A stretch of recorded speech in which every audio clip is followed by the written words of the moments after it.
नमस्कार, स्वागत है आपका सत्यहिंदी.com पर। मैं हूं नीलू व्यास और एक बार आपके साथ फिर से जुड़ रही हूं आपके पसंदीदा कार्यक्रम आज का एजेंडा को लेकर। और इसके पहले कि आज का प्रोग्राम शुरू करूं, एक छोटी सी गुजारिश कि आज के समय में स्वतंत्र पत्रकारिता करना बहुत मुश्किल है, इसलिए इस वीडियो के डिस्क्रिप्शन बॉक्स में जाएं, उस लिंक को क्लिक करें और सत्य हिंदी की सदस्यता लें। इससे आपको निष्पक्ष खबरें मिलेंगी और हमें भी आपका समर्थन मिलेगा। और एक बात और कि गूगल प्ले स्टोर पर सत्य हिंदी का ऐप आ गया है, अगर आपने उसे डाउनलोड नहीं किया है तो जरूर कर लीजिएगा।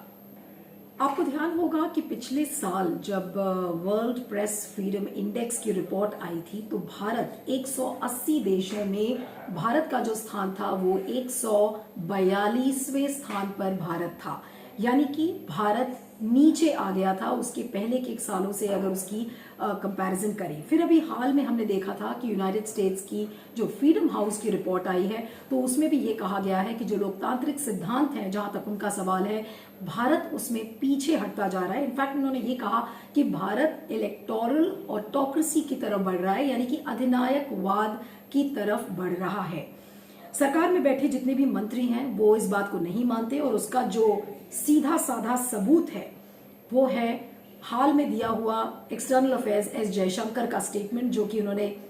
इंडिया टुडे के कॉन्क्लेव में कहा है कि ये ऑटोक्रेसी और डेमोक्रेसी के बीच की हिपोक्रेसी है, क्योंकि वो लोग अपने पैरामीटर्स बनाते हैं, अपना जजमेंट देते हैं और फिर ये ऐसा लग रहा है कि पूरे विश्व के कस्टोडियंस बन गए हैं। और फिर उन्होंने इस बात को नहीं माना कि कहीं ना कहीं लोकतांत्रिक सिद्धांतों से समझौता हो रहा है या अभिव्यक्ति की आजादी से भी समझौता हो रहा है। इस बात को एस जयशंकर ने नहीं माना है। लेकिन आपको बता दें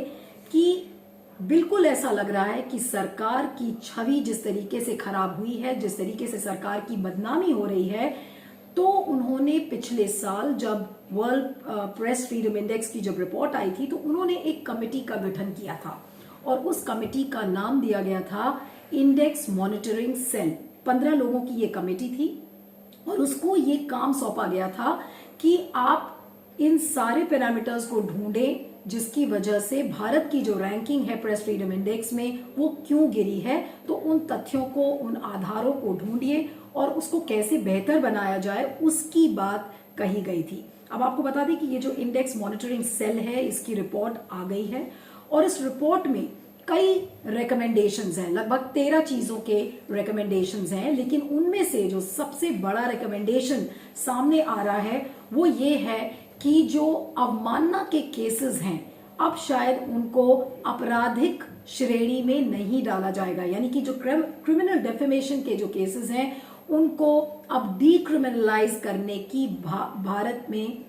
बात कही जा रही है। ये एक रिकमेंडेशन है इस इंडेक्स मॉनिटरिंग सेल का, यानी कि साफ साफ जिस तरीके से भारत की बार बार आलोचना हो रही थी कि आप किस तरीके से जर्नलिस्ट के खिलाफ आप एफआईआर दर्ज कर रहे हैं, उनके खिलाफ केसेस कर रहे हैं, उनके खिलाफ जो क्रिमिनल सूट्स फाइल हो रहे हैं, तो उसको लेकर लग रहा है कि सरकार थोड़ा सा सख्ते में आ गई है। क्योंकि अगर इस तरीके का रिकमेंडेशन इंडेक्स मॉनिटरिंग सेल की तरफ से आया है तो कहीं ना कहीं सरकार को ये लग रहा है कि शायद जहां तक जर्नलिस्ट के खिलाफ जो मामले दर्ज हुए हैं और जो क्रिमिनल डेफेमेशन के केसेस हैं वो उसके लिए सही साबित नहीं हो रहे हैं। तो अगर ये चीज को डीक्रिमिनलाइज किया जा रहा है, यानी कि अवमानना को अपराध के श्रेणी से बाहर किया जा रहा है, तो ये एक सही फैसला है, एक सही दिशा में एक कदम है। लेकिन सरकार इसे लागू करेगी या नहीं लागू करेगी इसको लेकर अभी थोड़ा संशय है, थोड़ा डाउट है दिमाग में लोगों के कि क्या वाकई में सरकार इसको करेगी या नहीं करेगी। लेकिन क्योंकि ये जो इंडेक्स मॉनिटरिंग सेल है ये खुद सरकार की बनाई हुई कमेटी है जिसमें कि पी साईनाथ और रजत शर्मा जैसे जर्नलिस्ट्स भी हैं, उसके अलावा खुद पीआईबी के लोग हैं जैसे मिस्टर धातवालिया और हितेश शंकर जैसे लोग हैं, उनकी ये जो कमेटी है गठित और उन्होंने ये रिकमेंडेशन दिया है। तो हो सकता है कि इस बात में कोई सीरियसनेस हो, लेकिन ये अपने आप में एक बड़ी खबर है कि जो अवमानना के जो केसेस हैं उनको अपराध की श्रेणी से बाहर किया जाएगा।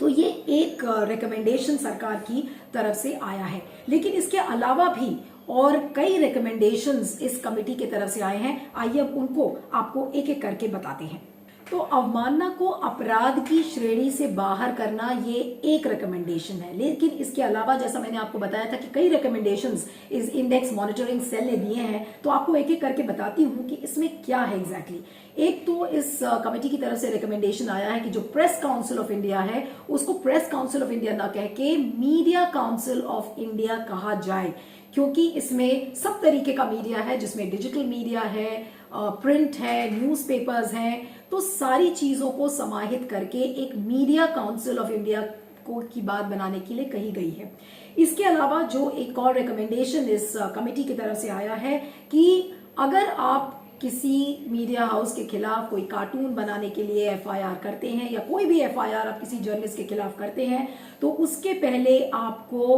प्रेस काउंसिल ऑफ इंडिया या अगर आप मीडिया काउंसिल ऑफ इंडिया कह लीजिए तो उसका अप्रूवल जरूरी है। इसके अलावा लीगल और फाइनेंशियल सिक्योरिटी की बातें भी जर्नलिस्ट के लिए कही गई हैं कि उनकी किस तरीके से उनकी अपस्किलिंग होनी चाहिए।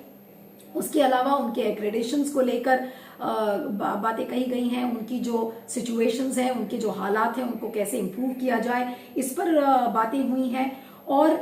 इंडिया स्पेसिफिक इंडेक्स बनाने की बात कही गई है। इंडिया स्पेसिफिक इंडेक्स यानी कि जो वर्ल्ड प्रेस फ्रीडम इंडेक्स है वो अपने ग्लोबल पैरामीटर्स को लेता है, तो इस कमेटी की तरफ से ये कहा गया है कि भारत के परिप्रेक्ष्य में कुछ पैरामीटर्स को बनाना चाहिए ताकि इंडिया स्पेसिफिक इंडेक्स की बातें हैं वो इसमें आ जाएं। उसके अलावा ऐसे बहुत सारे कानून हैं, लगभग 52 कानून हैं जो मीडिया से जुड़े हुए हैं, जो कि बहुत पुराने हो चुके हैं, तो उनको फेज आउट करने की भी बात कही गई है। एक और रिकमेंडेशन जो इस कमेटी की तरफ से आया है कि जो मजीठिया वेज बोर्ड बनाया गया था उसने कुछ सिफारिशें दी थी, तो उनको कहीं ना कहीं जो लेबर मिनिस्ट्री को ये रिकमेंडेशन दी गई थी तो उसको भी कंसिडर किया जाना चाहिए, ऐसा इस कमेटी की तरफ से रिकमेंडेशन आया है। और ये भी साथ में कहा गया है कि जो इंटरनेशनल मीडिया एजेंसीज हैं उनके साथ लगातार भारत की मीडिया को एंगेज करना चाहिए ताकि जो वर्ल्ड प्रेस फ्रीडम इंडेक्स के जो पैरामीटर्स हैं और क्या मेथोडोलॉजी वो लोग अपनाते हैं ऐसे पैरामीटर्स को अडॉप्ट करने में, तो उनके साथ शेयरिंग होनी चाहिए ताकि भारत भी उसी पेज पर रहे और भारत पीछे ना आ पाए। लेकिन आपको बता दें कि ये तो रिकमेंडेशंस थी, लेकिन इसी कमिटी में की जो रिपोर्ट है उसको लेकर एक डिसेंट नोट भी आई है, और ये डिसेंट नोट आई है जाने माने पत्रकार पी साईनाथ की तरफ से। और पी साईनाथ ने कहा है कि इस कमेटी को बनाने का उद्देश्य ये था कि वर्ल्ड प्रेस फ्रीडम इंडेक्स में भारत क्यों पीछे है, लेकिन ऐसा लग रहा है कि ये जो कमेटी की रिपोर्ट है ये सिर्फ बात करती हैं आगे बढ़ाने को लेकर, लेकिन उन्होंने सेंसरशिप को लेकर और ये जो सेडिशन के मामले आ रहे हैं, एफआईआर्स के मामले आ रहे हैं, उनको लेकर कोई भी बातें नहीं कही हैं। यानी कि जिस उद्देश्य से इस कमेटी को बनाया गया था वो उद्देश्य पूरा नहीं होता है। इसके अलावा जो उन्होंने डिसेंट नोट अपनी दी है उसमें उन्होंने सिद्दीकी कप्पन के मामले को भी बताया है और उसका उल्लेख किया है। उन्होंने कहा है कि जिस तरीके से जिस हालात में जर्नलिस्ट के खिलाफ एफआईआर हो रहा है, जिस हालात में जो कॉर्पोरेट मीडिया है वो मीडिया हाउसेस में जर्नलिस्ट का रिट्रेंचमेंट करता है, उनको बिना कॉन्ट्रैक्ट की नौकरी से निकाल देता है, तो उन सारी चीजों का समावेश होना चाहिए। इन सारी बातों को पी साईनाथ ने कहा है और पी साईनाथ का ये डिसेंट नोट है, तो जाहिर सी बात है कि इस डिसेंट नोट को लेकर सरकार को अच्छा नहीं लगा है। लेकिन रही बात जो सबसे बड़ी मैंने आपको बताई कि जो क्रिमिनल डेफेमेशन की बात कही जा रही है कि जो अवमानना के मामले हैं उसको अपराध की श्रेणी से बाहर रखा जाए, तो ऐसा लगता है कि सरकार जहां जहां इन चीजों में नाकाम साबित होती हुई नजर आ रही है उन अपनी नाकामियों को या खामियों को पूरा करने की कोशिश कर रही है। वो भले इसको लागू करे या ना करे, ऐसा लग रहा है कि सरकार की तरफ से एक छोटी सी कोशिश है ये दिखाने के लिए कि देखिए हमने जो अवमानना का जो के जितने भी केसेस हैं उनको हमने अपराध की श्रेणी से बाहर कर दिया है, कम से कम बोलने के लिए है। लेकिन ये चीज लागू हो पाएगी या नहीं लागू हो पाएगी वो एक अलग बात है। लेकिन कम से कम इस रिपोर्ट के जो रिकमेंडेशंस अभी सामने आए हैं उससे ऐसा लग रहा है कि सरकार की ने ये रियलाइज किया है कि उसकी छवि को कहीं ना कहीं धक्का लगा है, उसकी बदनामी हुई है पूरे विश्व में, उसकी जिस तरीके से किरकिरी हुई है, तो कम से कम कहने के लिए तो ये हो गया कि देखिए हम जर्नलिस्ट के बारे में सोच रहे हैं, जर्नलिस्ट की इंडिपेंडेंस के बारे में सोच रहे हैं, जर्नलिस्ट के जो हालात है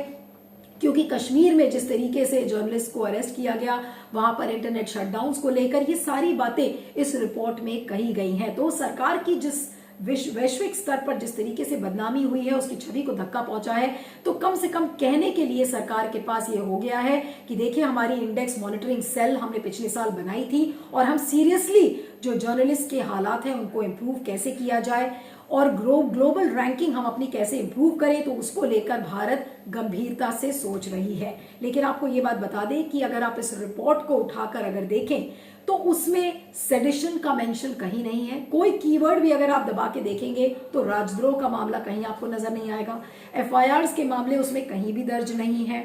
और सेडिशन का मामला, राजद्रोह जो मैंने कहा वो कहीं मेंशन नहीं है, एफआईआर मेंशन नहीं है। तो ये जो कीवर्ड्स हैं जिनको लेकर वाकई में कंसर्न्स इस समय भारत में बने हुए हैं, उसमें इन चीजों को लेकर इस रिपोर्ट में कहीं भी कोई मेंशन नहीं किया गया है। जी, किस वजह से इन्होंने ये रिकमेंड किया है, ये तो वही जानते हैं। लेकिन अगर इसको हटाने की बात अगर की गई है तो मेरे हिसाब से ये अच्छी पहल है, क्योंकि क्रिमिनल डिफेमेशन का जो क्लॉज है उसमें जेल होता है। सिविल डिफेमेशन में जो है जेल की सजा नहीं होती है। तो ये डिमांड बहुत पहले ही जो है पत्रकार कम्युनिटी से या सिविल सोसाइटी है उनसे उनकी तरफ से ये डिमांड रखा गया था कि जो है क्रिमिनल डिफेमेशन का लॉ जो है हट जाना चाहिए, जैसे बहुत सारे जो है विकसित देशों में किया गया है। जी, नहीं, ये तो वेस्टर्न बायस की कोई बात ही नहीं है। इसमें जो है इंडिया को खुद जो है देखना चाहिए कि उनके देश में किस प्रकार के कानून का इस्तेमाल हो रहा है लोगों के खिलाफ। तो ये किसी जो है जो वेस्टर्न देश को जो हमें जो बताने की जरूरत नहीं है, और कोई बायस की भी बात नहीं है। ये जो खुद ही हम, क्योंकि हमारा एक लोकतंत्र है, उसमें ये लोकतंत्र का जो व्यवस्था है उसमें खुद ही सरकार को थोड़ा सा आत्मविश्लेषण भी करना चाहिए कि वो किस प्रकार से हर छोटी छोटी बात पर यूएपीए इन्वोक करते हैं या सेडिशन का कानून जो है लोगों के खिलाफ लगा देते हैं। जबकि जो है सुप्रीम कोर्ट ने बार बार इतने सारे जजमेंट, और हाल में भी जो है दिशा रवि के केस में भी उन्होंने जजमेंट दिया, और फारूक अब्दुल्ला जी के भी संदर्भ में उन्होंने ये कहा कि इसे मतलब डिसेंट करना जो है सेडिशन नहीं है या देशद्रोह जो है नहीं है। तो ये है कि खासकर इस सरकार के दौर में जिस प्रकार से देशद्रोह का कानून इतने खुले जो है तरीके से इस्तेमाल किया गया, वो चिंताजनक है। और ये एक वजह है जिससे कि रैंकिंग में, प्रेस फ्रीडम में हमारे देश का रैंक जो है नीचे गया है। और ये भी अन्य देशों जो में भी प्रॉब्लम है। लेकिन हमें खुद जो है आत्मविश्लेषण करना चाहिए, मतलब सरकार को करना चाहिए। ये किसी अन्य देश उनको बताए उसकी जरूरत नहीं है। अब मैं आपको बता दूं कि ये अगर आप पूरी रिपोर्ट देखें तो इस रिपोर्ट का सार आपको पी साईनाथ की डिसेंट नोट में दिखेगा, क्योंकि जिन बातों को बाकी 12 मेंबर्स ने नहीं कहा है उन बातों को पी साईनाथ ने बिल्कुल साफ तौर पर एक अलग एडिशनल पेज बना के, एक एडिशनल रिपोर्ट के फॉर्म में उन्होंने इसको अटैच किया है और उन्होंने सारी बातें कही हैं जिन बातों को लेकर सरकार की बार बार आलोचना होती रही है कि जर्नलिस्ट जेल क्यों जा रहे हैं, उनके खिलाफ एफआईआर क्यों दर्ज हो रहा है, उनके खिलाफ क्रिमिनल डेफेमेशन के केसेस क्यों हो रहे हैं, एग्जाम्पल्स दे देकर, जैसा मैंने आपको बताया कि सिद्दीकी कप्पन का एग्जाम्पल दिया है। लेकिन पी साईनाथ ने जिन बातों को कहा है, आज सबसे बड़ा सवाल ये है कि उन रिकमेंडेशंस को, जिन बातों को पी साईनाथ ने कहा है, सरकार उन बातों को कब मानेगी। उसके अलावा जो एक और सवाल है कि ये जो 13 रिकमेंडेशंस इंडेक्स मॉनिटरिंग सेल की तरफ से आई है, क्या सरकार इनको वाकई में लागू करेगी, और अगर लागू करती है तो बहुत अच्छी बात है, और नहीं लागू करती तो फिर सवाल उठता है कि ऐसा लग रहा है कि सरकार पूरे विश्व को ये दिखाना चाहती है कि देखिए हमारी बहुत बदनामी हुई थी और हमारी बहुत ज्यादा किरकिरी हो चुकी थी, जिसके बाद हमने एक एक्सरसाइज को कैरी आउट किया सीरियसली, और अब हमें बोलने के लिए ये हो चुका है कि देखिए हमने जो अवमानना के जो केसेस हैं उसको अपराध की श्रेणी से बाहर कर दिया। इसके अलावा भी हमने जर्नलिस्ट के खिलाफ, जो जर्नलिस्ट के हित में कई सारी चीजें हैं उसके बारे में हम सोच रहे हैं। लेकिन सवाल ये उठता है आज कि इस रिपोर्ट में सेंसरशिप का कोई उल्लेख नहीं है, एफआईआर्स का कोई उल्लेख नहीं है, राजद्रोह का कोई उल्लेख नहीं है। और ये 3 बड़े पैमाने हैं जिनके बेसिस पर ये फ्रीडम हाउस की रिपोर्ट ने भी यही बात कही थी, ग्लोबल फ्रीडम इंडेक्स की रिपोर्ट की बात कही गई थी। तो ये एक दिखाने के लिए ऐसा लग रहा है कि सरकार की एक्सरसाइज है, क्योंकि वो आज कहीं ना कहीं ऐसा लग रहा है कि डर गई है। और डर इसलिए गई है क्योंकि मोदी जी की छवि को धक्का पहुंच रहा है। और मोदी जी की छवि को इसलिए धक्का पहुंच रहा है क्योंकि बार बार ये कहा जा रहा है कि मोदी राज्य में जिस तरीके से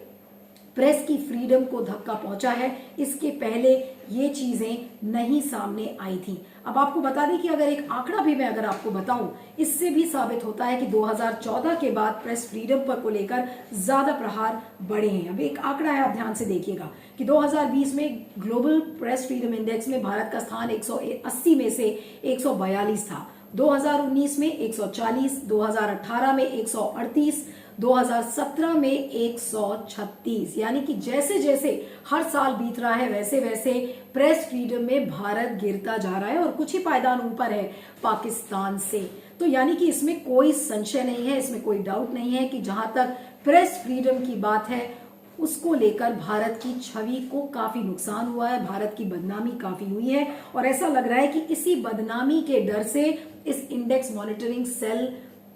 की रिपोर्ट ने ये कुछ रिकमेंडेशंस दिए हैं। लेकिन सबसे बड़ा सवाल यह है कि क्या आज सरकार में इतना दम है, क्या वो पॉलिटिकल विल है कि इन रिकमेंडेशंस को सरकार लागू करेगी। और अगर लागू करेगी तो सबसे बड़ा सवाल यह है कि कब लागू करेगी, क्योंकि अभी भी ऐसे बहुत सारे लोग हैं, बहुत सारे ऐसे पत्रकार हैं जो आज जेल में पड़े हुए हैं, उनको बेल नहीं मिली है। तो सरकार उनके हित में कब कदम उठाएगी, और अगर नहीं उठाती तो ये सिर्फ बोलने के लिए बोल हो जाएंगे और ये साफ हो जाएगा कि सरकार इस मैटर पर सीरियसली नहीं सोच रही है। तो इसके बारे में आपका क्या कहना है, फीडबैक जरूर दीजिएगा। आप मुझे ट्विटर पर फॉलो कर सकते हैं, मेरा ट्विटर हैंडल है @neelu317। और चलते चलते आपको याद दिलाना चाहती हूं कि गूगल प्ले स्टोर से अगर आपने सत्य हिंदी के ऐप को डाउनलोड नहीं किया है तो जरूर कर लीजिएगा। बने रहिएगा सत्य हिंदी पर। Thank you so much.